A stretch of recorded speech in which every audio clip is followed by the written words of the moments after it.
watching Faithworld TV. Faithworld TV, changing the world with the Word of God.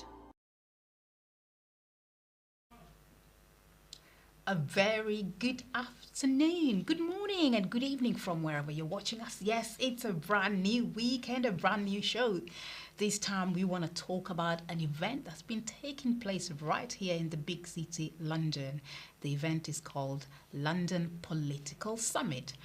We are going to have 3 days of October, 15th, 16th and the 17th. With the first day, we have a session in Parliament chaired by the MP of Bromley, Oliver Ryan. The second day, we have a session at the Mayor of Islington's chamber. And of course, the third day, we have an awards gala and dinner at the Copton Hotel. Now, are you going to be joining us? I'm sure you will. So stay with us on the show as we give you more information.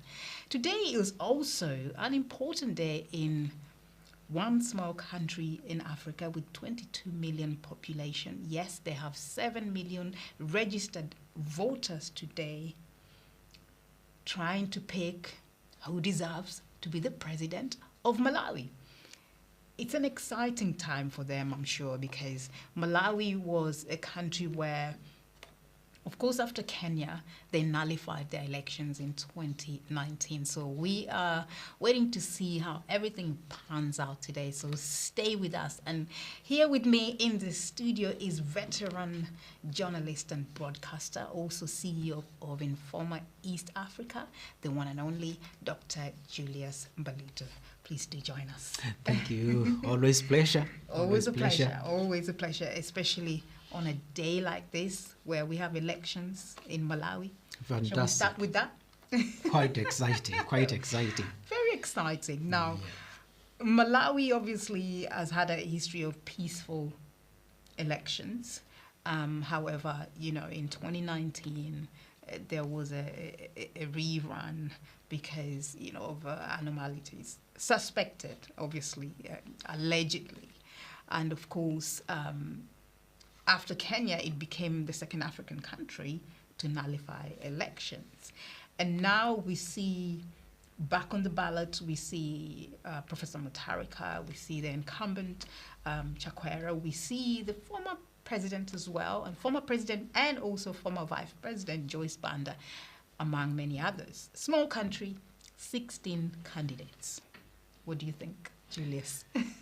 It just goes to illustrate how important the seat of a president in an African setting is. Yes. Because everyone without any kind of dreams, aspirations, they just want to be the president. Yes. But I kind of, in a way, excuse them. Because the thing is, the truth be told, why would you want to become a politician if you just want to be a mere member of parliament forever?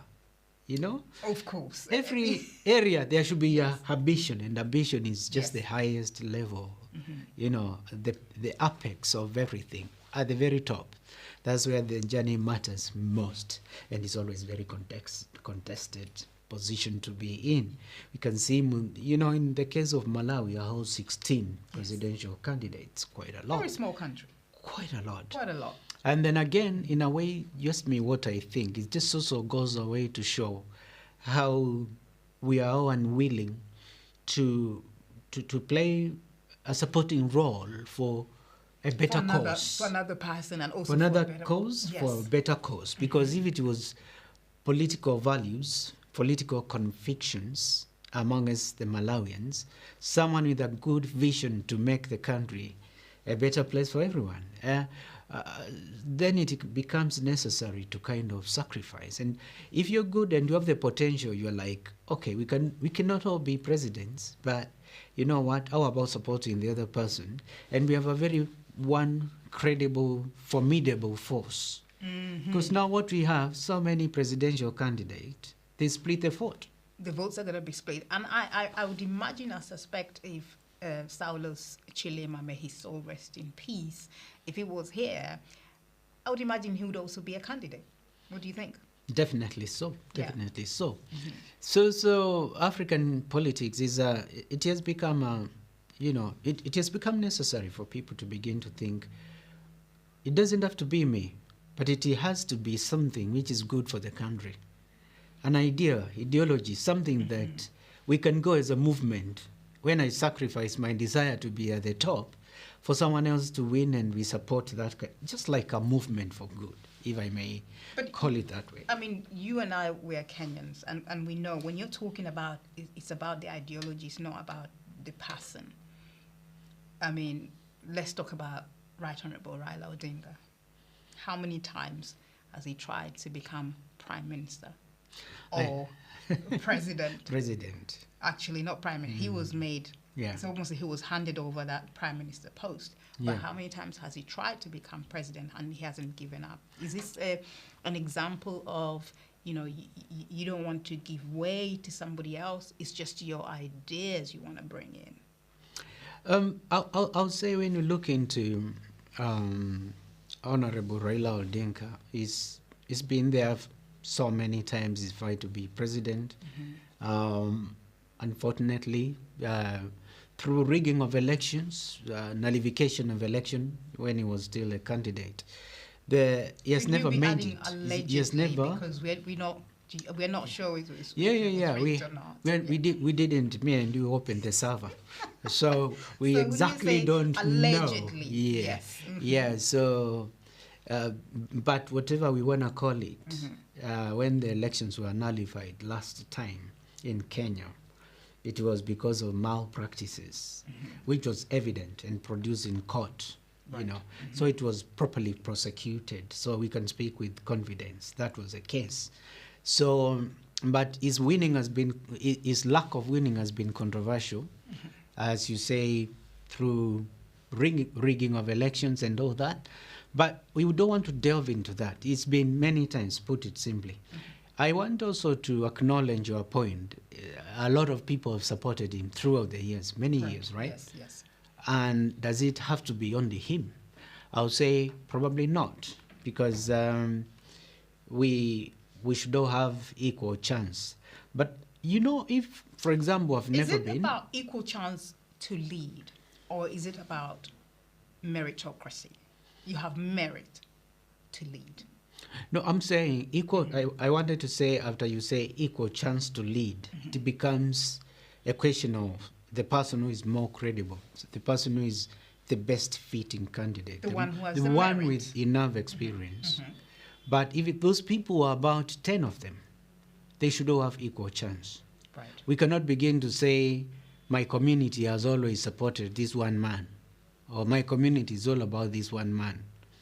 It shouldn't be that way. But on the converse of that, I wanted to point out that sometimes even ourselves, we are not fair. Like, I've never been an MCA, for example. Not in, MCA, I've never been. I've never been a member of parliament for the first time. I've never been a councillor somewhere. It's my first time in politics. And I'm straight away going for the presidency.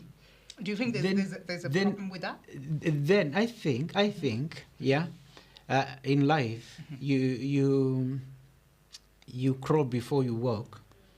You run after knowing how to walk. But if it helps. if What the I'm people saying. select you, based on your capabilities and your abilities to deliver, based on belief in the people, not based on power mongering. Whether you have not been on the seat as a politician, right from the grassroots councillor to MP or MCA or whatever, governor, if the people believe in you, shouldn't it be allowed, in a democratic world, shouldn't it be allowed to vote, even whether you were formerly a DJ, but you decide, right, I'm ready to serve my people, and the people are ready to receive you? I agree with you. Yes. That's valid. That's 100% valid.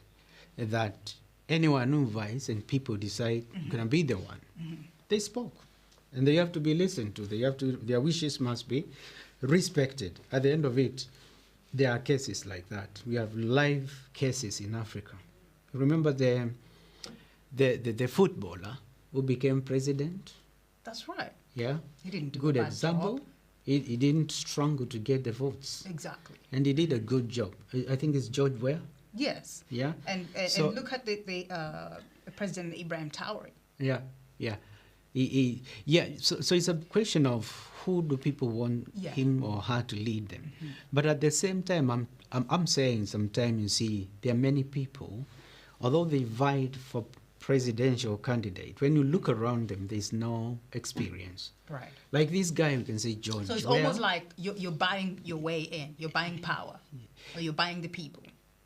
No one should buy anything. But this is what they've done. If they've come from what nowhere, I'm saying, you should have done something credible that proves to me before I vote for you, you haven't been sitting at home, and today you want to be the president. You have to have something. Yeah. Yeah.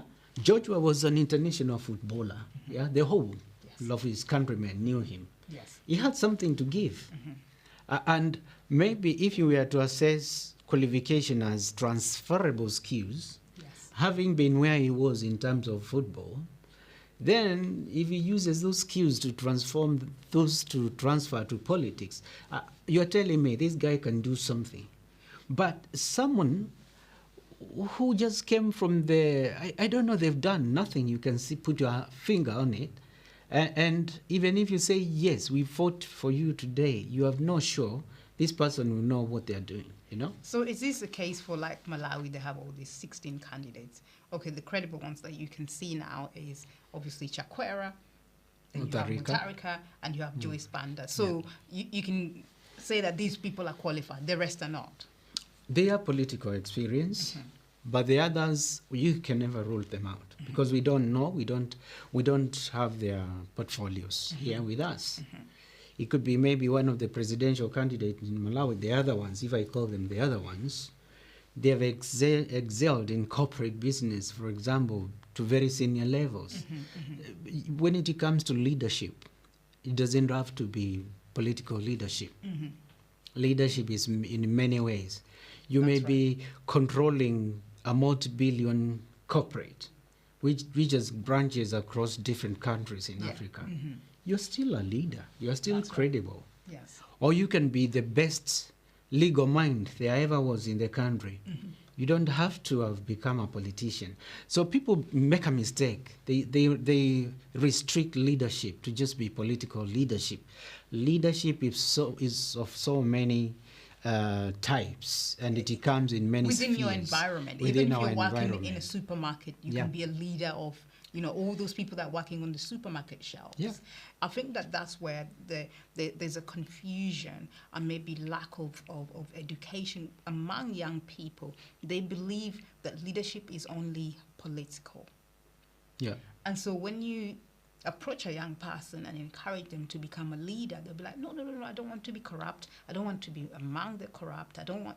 And straight away you think, okay, there's a misinterpretation of who a leader is.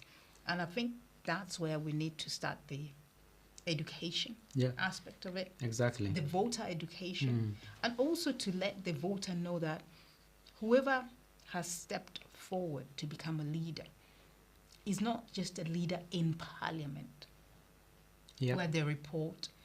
They're a leader within their community. And I think there's something lost in translation, that once our leaders, I'm talking about our African leaders, once they're elected for a position in parliament, they tend to forget the constituency or the area that voted them, the people that voted them. They report to parliament, yes, but are you reporting to your people? The thing is, you have unfortunate going-ons in terms of African politics.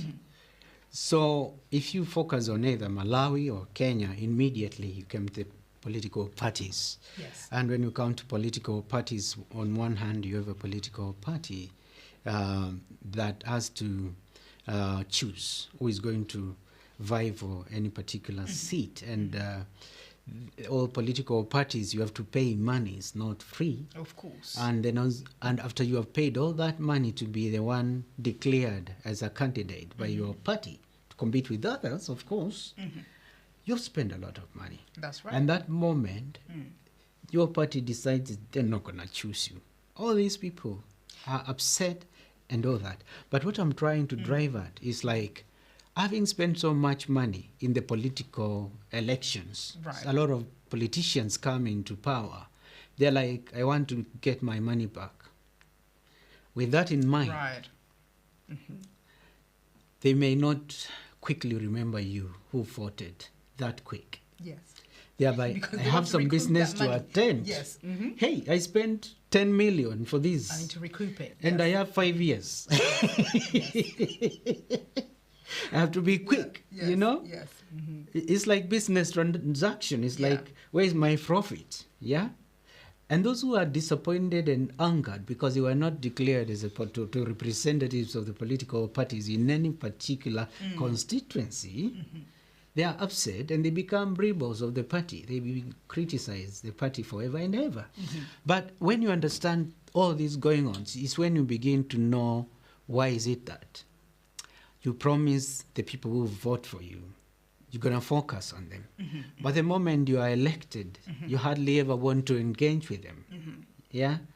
And it's not actually at the local level. This one is translated even to presidential candidates. Right. They promise so much, but when they get in power, They they deliver don't remember the people who voted for them. And it's unfortunate. Well, you know, Julius, you and I, if we start talking about the politics in our continent, you know, we can't single out one country, but it's all across the terrain quite similar. And we will need like a whole day to to talk, to dissect. Yeah. But the end goal is we will come back to the same point, because it's almost like all the African politicians are reading from the same script. Most of them. And Yes. can I also shock you? You come to, for example, in Uganda, and you say, yeah, President Museveni has really stayed for long. And Museveni, in African context, he sees himself innocent. He's innocent. Because what's he done wrong? He's In there as a leader. Cameroon, Yes. Paul Biya is Innocent. 92. He's innocent as He's well. 92, like- and he's still vying. yes. I Uganda did the had same. another analyst make very funny statement. He says, this guy is older than computer. He's older than United Nations. And he's still fine. And I'm like, welcome to Africa. But sincerely, this It's a has to lifetime job.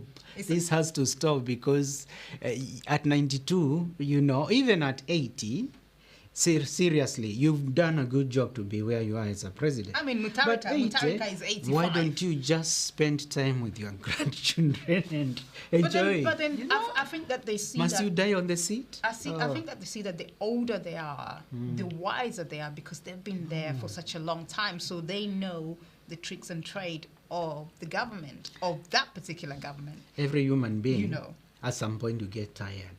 There's a sense of attachment, Yeah. And because you don't want to leave. It's like your kitchen. Yeah. You don't want to leave anybody in charge of your kitchen, so you Yeah. become attached to it. Why else would Joyce Banda come back? amazing. She has gone for a while. Yeah. Suddenly she decided, no, the food is burning in my kitchen. I'm coming back to take care of things. Sometimes it's the supporters of them. They're like, I just want to rest. Yes. 85, I want to spend time with my grandchildren. But the people who They got their wealth Yes. through your leadership, they're like, you have to stay around to protect us. Okay, but I think in some ways as well, I mean, let's look at Mutarika. You know, there's talk in Malawi, you know, it's been going on for months about the economy has gone downhill. They say, they were protesting at some point and saying when Mutarika was the president, the economy was a bit more healthy, you know. So in some way, as you said, they want to come back to protect their wealth. The ordinary man and woman also wants to come back to put food on the table. And they saw Mutarika as that person that when he was on that seat, they had food on the table. Could it be why? Yeah, there's always that element of loyalty, support, and trust, and you feel we are in safe hands. Our businesses are in safe hands under the leadership of so and so. And sometimes presidents don't, if you leave the choice for them, they're like, at 85, I'm tired. Or like, for example, this is in public domain. Our wonderful Biden in the US, he started to congratulate or speak to French dead president, former president, and is addressing the current president, calling him the name of the former dead president. It tells you sometimes you get tired. We are human beings. You cannot have that energy forever. But I think what we are lacking in Africa is the ability to mentor the future politicians. And also so that you know, in your absence, even yourself at old age, you'll be in safe hands because you bothered to mentor political youths for the future. And also, not that you will be in safe hands, that the country is will be in safe hands as well. Yeah. The country is in safe hands. If you want to live longer, to your 90s, to your 100, don't you want a country that's functioning? Yeah. You know, and that brings us back to London Political Summit, which, you know, is a body that monitors governance, you know, in various countries and also in particularly our continent, Africa. So this year we are celebrating 10 years. And of course, we are expecting the Right Honorable Raila Odinga, former Prime Minister of Kenya, to be the key guest speaker. And this year, Julius, the topic is on African identity, on the multipolar society. What are our strengths? How can Africa move with the rest of the world? Tell us a little bit more about, you know, this topic. No, it's important what London Political Summit does. And you and me, the history goes all the way back. We have seen iconic moments in London Political Summit. Of course, we talk about Kenya, the former President Uhuru Kenyatta, when he struck that handshake with Raila Odinga. You remember very well, Uhuru Raila Award started in the UK House of Commons, British Parliament. That's it. It was started there to recognize what they did, That's two right. of them. And we are lucky to be bring the peace. pioneers And of we it, were yes. there. And then we also see the role that a London Political Summit also played with the Malawi former President Bingu wa Mutharika, Professor Bingu wa Mutharika, and Alex Chakwera, you know, the current, you know, the moment there was that rerun between the two.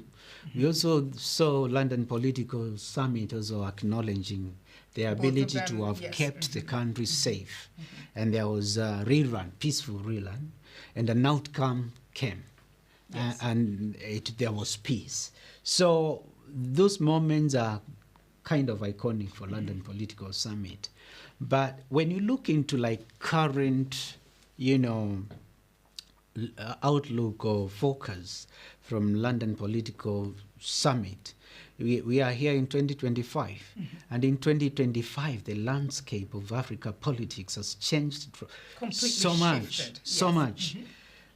Look, if I can illustrate, for example, when you go to the western part of Africa, many countries which were under the French rule, they kicked the French troops out of there, and now we have your Senegal, you have Guinea, you have also Mali, all of them coming together and detaching themselves from African Union, forming their own union. It's almost like another independence, another wave of independence. Yes. And the idea was they thought under the umbrella of Africa Union, they are not getting exact support that they need to seize, like to end neocolonialism.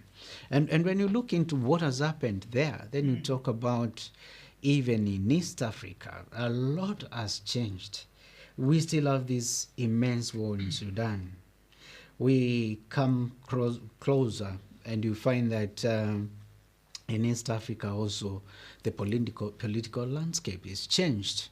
In one moment we saw, for example, the iconic opposition leader, Raila Odinga, saying, open the server, we want to see you won.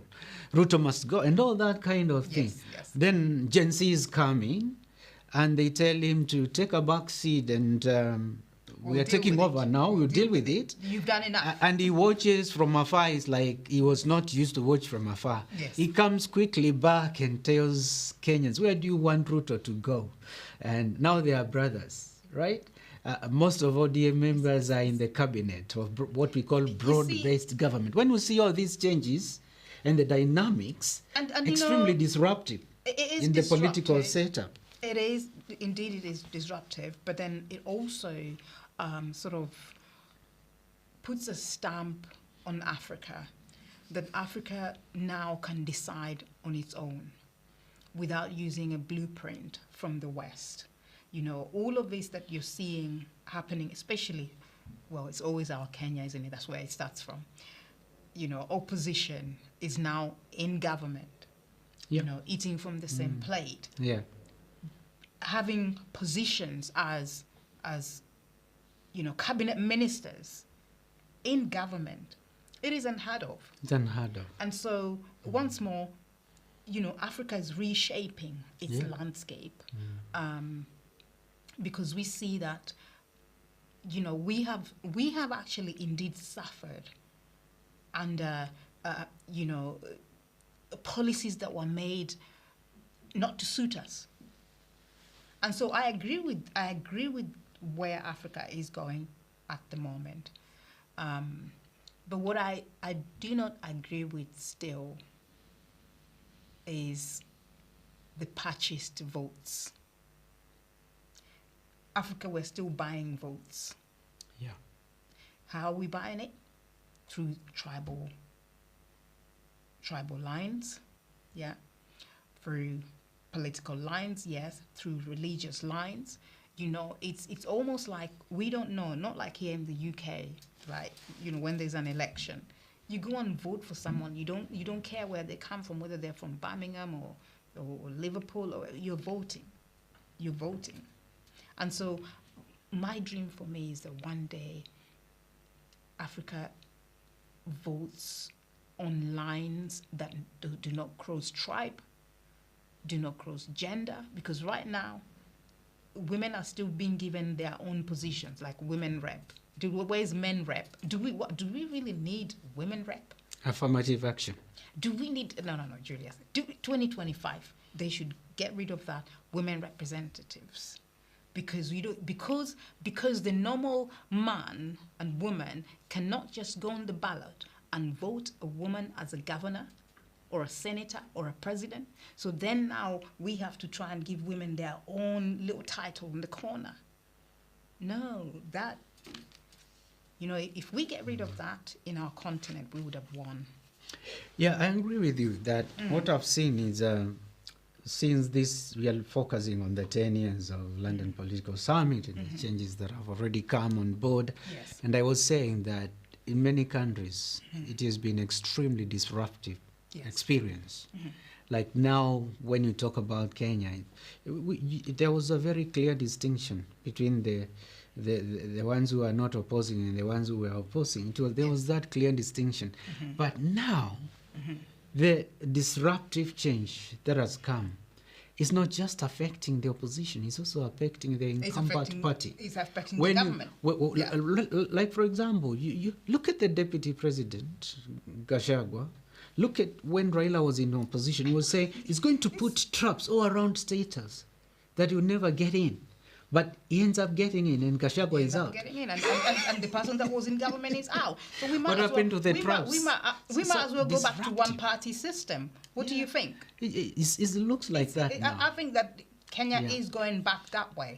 And I'll be happy if it goes back that way, because then there'll be no these tribal wars. No. And the tribal wars I'm talking about, I'm not talking about tribal wars as in the tribe, as in Yorokamba, Makikuyu, Maluo. The tribal wars I'm talking about is, this is my person, this is somebody else's person. It's no longer now according to the same dialect. Yeah. Now it's no longer, now it's about who is eating with who. Do you know what I mean? Yeah. But you have to understand, Kenyans, on their own, they're not politically tribal. No, they're not. Tribalism is political. Yes. And the moment you elect me and I go and I steal. No, but who's the moment eating they are with who? That's chasing what I'm me, saying. the moment they are chasing me is when I start singing, shouting, our Yes. community, we are being targeted. But you stole alone. You still, yes. So you need to carry your cross. Yes. So what we need to see is like, and actually you cannot underestimate the role of Gen Zs and this narrative. We are tribeless. Of course. I mean, we wouldn't We be are talking tribeless. about even this London Political Summit. We wouldn't exactly. be talking about it Yeah. if we do not include the Gen Z. Exactly. I'm really proud of where London Political Summit has come from to where it's leading, because these conversations that we have at London Political Summit in the UK Parliament, whether it's in the Mayor's Chamber, these are conversations, some of them are hard to tell in Africa. Some of these conversations we cannot have in Africa. We can have them outside of Africa, Yeah. and then it spills Yeah. into Africa. You know, and I'm not saying that Africa we don't have democracy where you can voice your opinions, but there are some corridors where there's certain things you don't say and you can't say. Yeah. So, you know, London Political Summit has provided that environment for me. This is one of the reasons why I like it. It provides that environment that's conducive, that where there's some conversations that we can have, and that people in the continent can look back and say, whoa, what that MP said or what that leader said or what that councillor says resonates with us. How can we take it back to Africa? Indeed, and one of the things I like about a London Political Summit is the idea that over the years they kind of pick very topical issues to be Yes. the point of focus. I think we've even handled climate change, Yes. deal with other different topical issues, and even where we are right now, because we are living at a time where the world is divided. Yes. Immediately when you talk about BRICS, group of nations, and you're talking about Brazil and India, you're talking about China, Russia, all these grouping in some countries in Africa. And then you talk about NATO prone, you know, Western Hemisphere nations, your US, your European countries and all that. Yes. The world is already split down the middle. In terms of global leadership, it's still the same script. Go to United Nations, it's still That's the right. same script. And the era of when United Nations used to control, because the 5 permanent members were cooperating, that era is gone, because you see when you go to Security Council in United Nations to pass any decision affecting an African country, each permanent member, they are doing something with that country that they don't want the other country to be involved or affect. And when you look, that script is affecting many African countries. You can see, for example, the war in Congo. The war in Congo could have been stopped by the involvement of United Nations, a conflict between Congo and Rwanda. It could have been stopped. But immediately you do that, you see in the US, Donald Trump is trying to sign a separate contract with the Congolese government to have access to minerals for a long time. Some people will lose. Some Yeah. people will lose. And this is why Africa needs to continue, you know, ring fencing, you know. Uniting. And yes, and close those gaps, those loopholes. Again, I'm sorry to mention Ibrahim Traore again, but if they could all borrow a leaf out of what he's doing, then I think that, you know, in the next 5 to 10 years, Africa will have a different story to tell. And we will no longer be termed as, okay, forever third world country, but I tell you, we'll be a force to reckon with. Political landscape, economical landscape, social, everything. Africa will be a force to reckon with.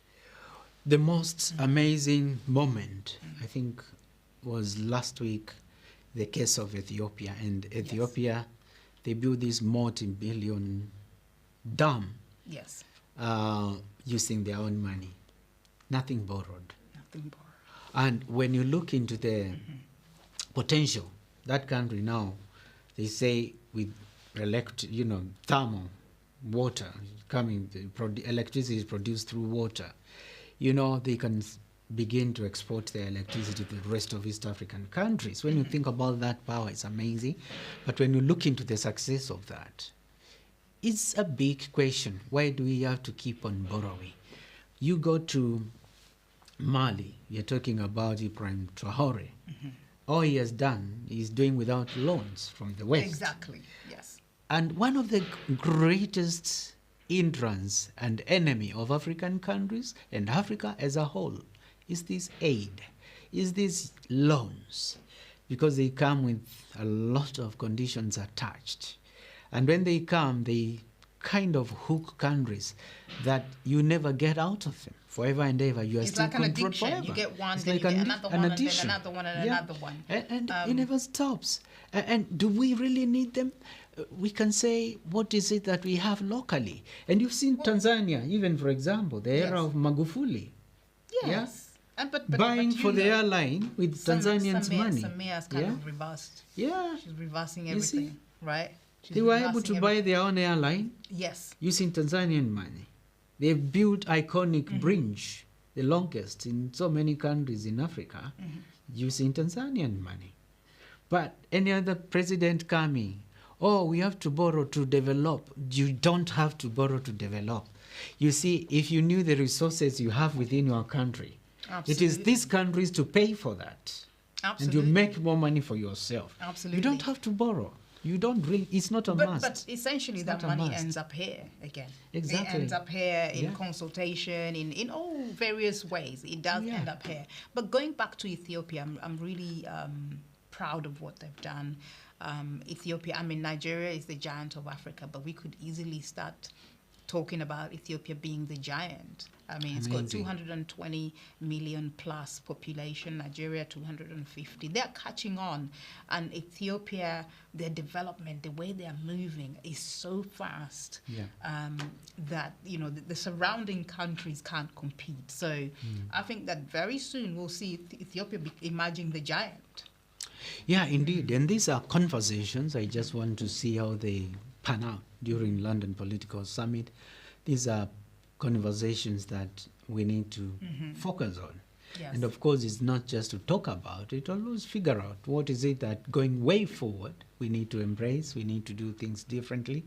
So that's the purpose, the importance of London Political Summit, and kind of providing this wonderful space for debate. Yes. Use pretty critical debates that shape up the rest And of I think the topic Africa this in the year, future. the topic this year is quite vital. You know, what is our African identity in the multipolar society? Yeah. You know, do we have to shrink ourselves so that others can excel, or do we have to, you know, inflate our balloons and just be the shining Africans that we are? Because I mean, so many years we shrunk ourselves. Yeah, Because we were seen as, you know, the begging. fit in the begging box continent. created for you. Yes, we were seen as the begging continent, but now we are challenging that status quo, and we're saying, you know, we also have an identity. We're here, and we want to trade with you. Exactly. You know, and so that's essentially that's what London Political Summit is about, guys.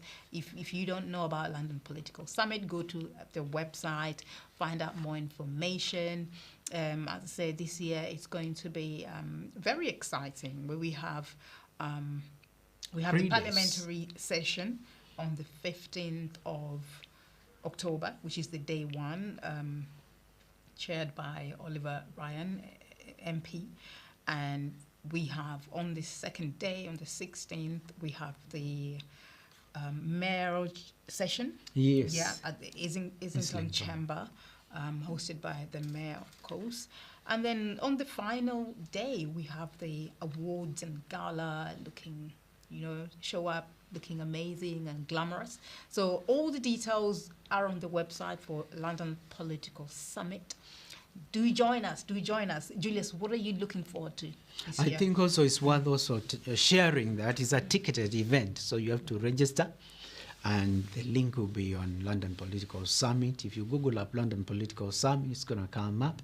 Yes. Check for more details. You need to register. This will be strictly ticketed event, And you don't register, you may not come in.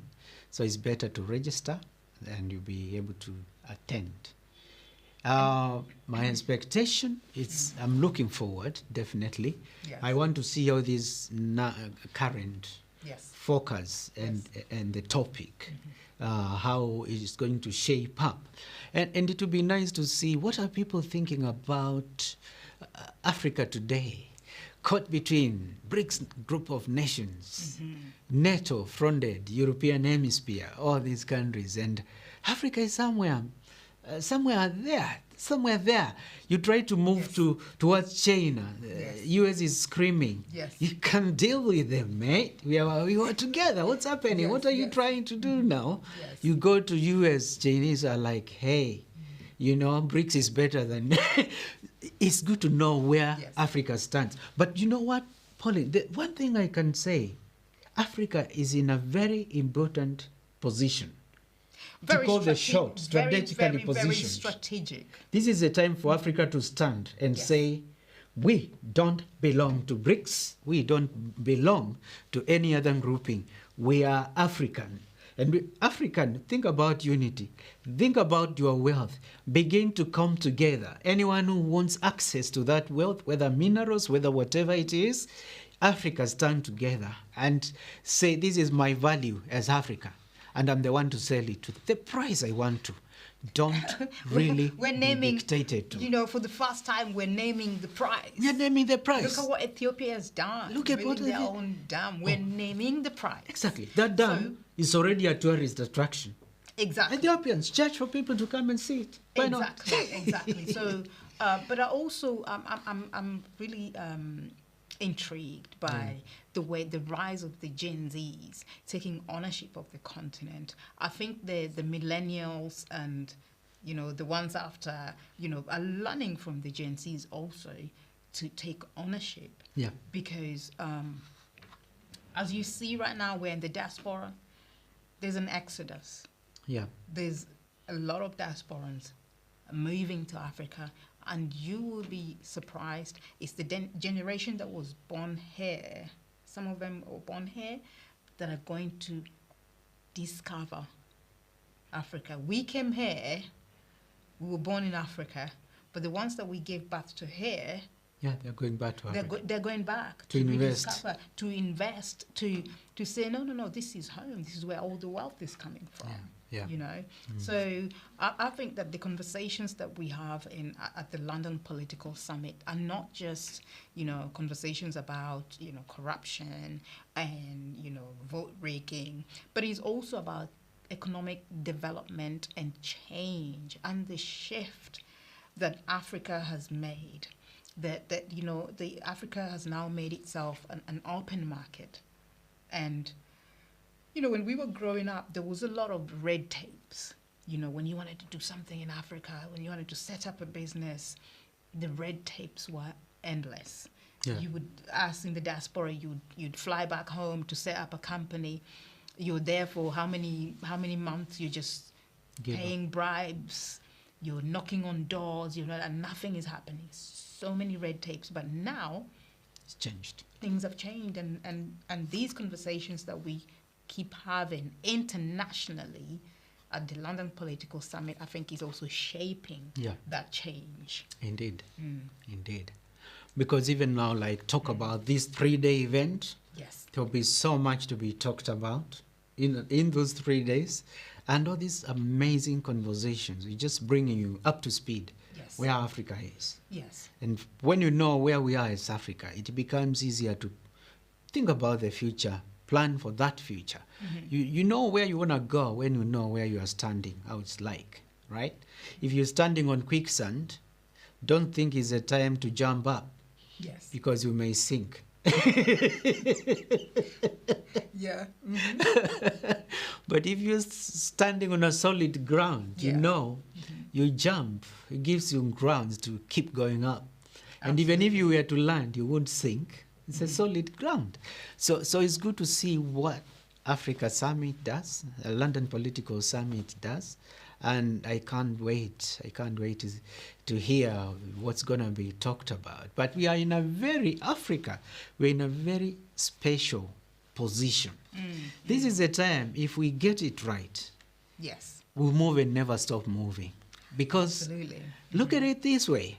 BRICS groups of nations, China, Russia, they are trying to fight over you with other countries like NATO fronted other countries as well. They're like trying to reach. But what is the game plan? Africa is full of wealth. Absolutely. Africa, resources, minerals, name it. National parks, animals, wildlife, name it. Africa has so much wealth. And this is what all these countries have to buy. We have everything. Yet we've got nothing. Good weather. We've got everything, yet we've got nothing. That's a problem. Yeah. Now is the time to know we have something to sell. So, and also just to say, Julius, somebody asked me the other day, obviously I've been with London Political Summit for the 10 years. Me and you are one of the pioneering, obviously, with the Azu being the main leader. Somebody asked me, why are we having conversations about Africa in London in this summit? How would you answer that person? Yeah, somebody asked me, but I said the same thing I said earlier. There's some conversations that need to take place in an open space. There's some conversations that we need to bring Africa into those conversations internationally for things to happen. It's true, but how would you answer that? Indeed, I won't even worry about that because number one, to me, is not the venue of the conversation. It's who is speaking and what is being said. Right. Hey, look at it this way. This man came from Africa. He's a leader in Africa. He's speaking in London and addressing issues. I know you want to say this should be happening in Africa, not in London. It is still a possibility. We haven't said not to that either. Yes. But if it's easier to plan an event in London and we get all these people come from Africa and they talk, there's nothing wrong with that. Yeah. Yet that doesn't seem, when you say that, you're implying that, for example, we have a fixed way of doing this. No, we haven't. Yeah.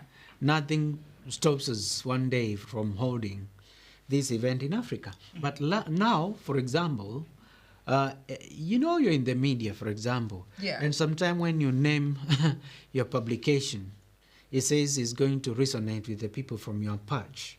Yeah? Right. Like you talked about Informa East Africa, that's our newspaper. In London, it's published in London. Many people don't know that. They think it's on the ground. But in the UK, for example, we are focused on diaspora from East African countries, from about 8 countries. Right. Huge chunk. They are not on the ground. Yes. But in the UK. Yes. So now we are talking about London Political Summit. It's London Political Summit. It is London, first and foremost. Yes. The name of the patch. That doesn't still mean we cannot, hold this conversation in an African country for change. We haven't put that rule. So no one should see it as if it's an issue. No. Nothing stops us. As if London, we could hold it in Nairobi or, as if London or Kigali or wherever. I think the way the person said it was as if London is influencing what's happening in Africa. Not really. Not really. Yes, the thing is, we are living in one world. Yes. And these are global conversations. Yes. And they have to be heard somehow. We are not looking for influence. If anything, London Political Summit is very much African-driven. African-driven is the other way around. Yes, it is. We are telling our stories. It's not like we tick box from the Western countries saying, let's count these ones as well, a little box for London Political Summit. That's not the case. This is originating from Africans.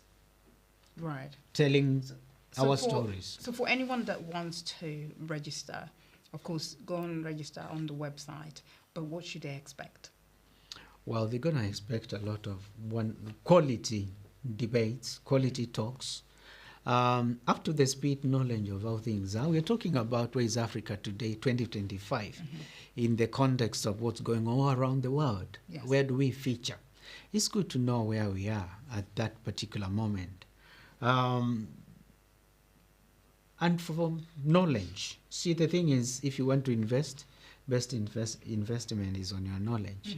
Let's not just be armchair critics.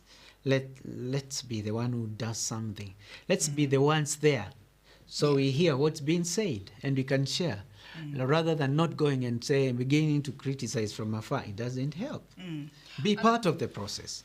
Yeah, and of course, if we're having conversations about Africa in London, one of the biggest struggles and hurdles in Africa at the moment is still food security. Is this something that will be tackled at this particular summit? Do you know? I don't think we may not tackle everything. Yeah. Yes. But you see, Africa probably it becomes a big issue when there's drought in different countries. That one you cannot control. Whether you explain it through climate change, global warming, or whatever happens, but I think lately the only country that the rest of the world needs to worry about so much is Sudan. Right. Now, that's not driven by famine. That's not driven by drought. It's a civil war going on there.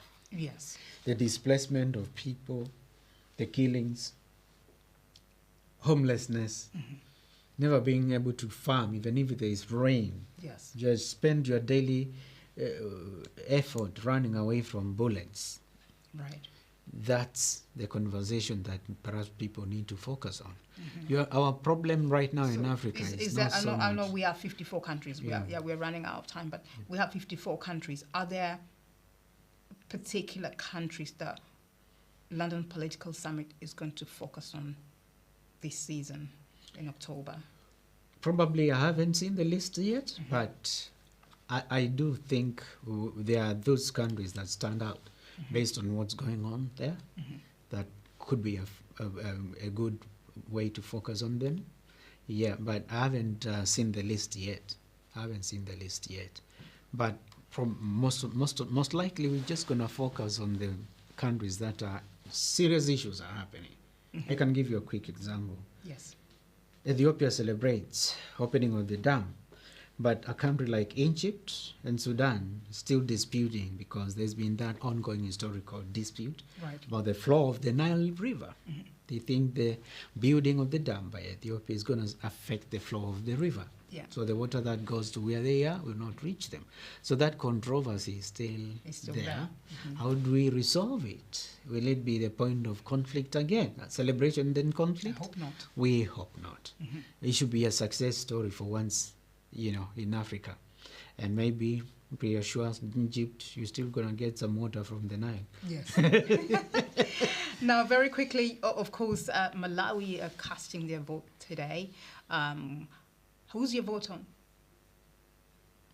I am not Malawian.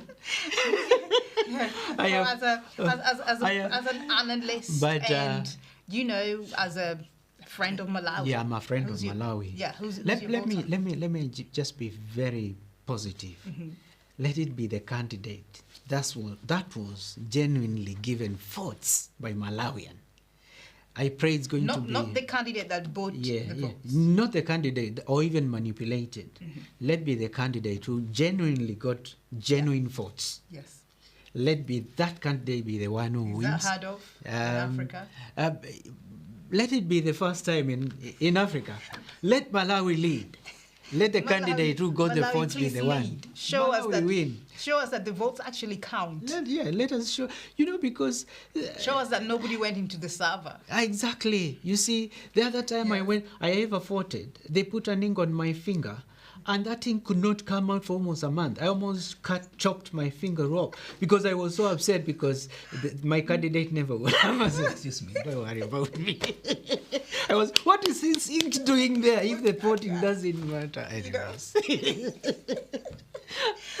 Someone was to tell me, please leave your finger. Don't end up chopping it. So what is the ink doing there? So obviously, as you said, let them lead. Let it be peaceful. I mean, Malawians are quite peaceful people, and obviously I hope there'll be no case of nullification again. Yeah. And if it does happen, then let it be peaceful. And as you know, my colleague has said, Julius said, let the person who was actually voted for in Malawi win. The Exactly. person who people actually traveled miles and miles and miles away to vote for win. And I know Malawi, 70% of the population are actually Yeah. the youth. Yeah. 70% of the population, voting population. So, you know, the Gen Zs and the youth, you know, we wish you all the best. Yeah. May the winner not take all. But I don't believe in taking all. You You know, take all? No, may the winner be the winner for Malawi. May the winner be the winner. For Malawi. And then, you know, I'll be You have to so take everyone happy. on board, whether they voted for you or not. Exactly. And I think this is one thing that as Africans have to, you know, learn to embrace, that the winner is not the winner for the party. Yeah. The winner is the winner for everybody in the country. Yeah. Isn't it? Yeah, exactly. Yeah. So as Malawians, as you cast your votes today, we wish you all the best. the very, very, very best as you cast all those important votes. And, you know, whatever happens, you know, you're one nation, one country. You know, Malawi is a beautiful heart of Africa. beautiful, Isn't quiet it? It's country, a yeah. very quiet country. So, again, I would always say that Malawi is it second or third home? No. I'll say Nigeria is my second, and then Malawi is my third. But yeah, we wish them all the best. But guys, thank you so much for staying with us. Hopefully, we will see you at the London Political Summit from the 15th to 17th of October, where we are discussing African identity and its strength globally. Take care. Thank you very much for watching. Goodbye. God bless.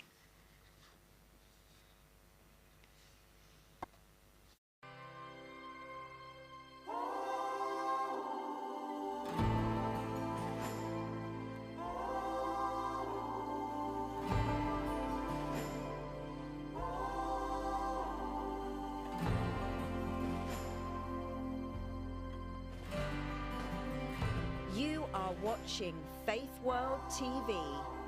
Faithworld TV, changing the world with the Word of God.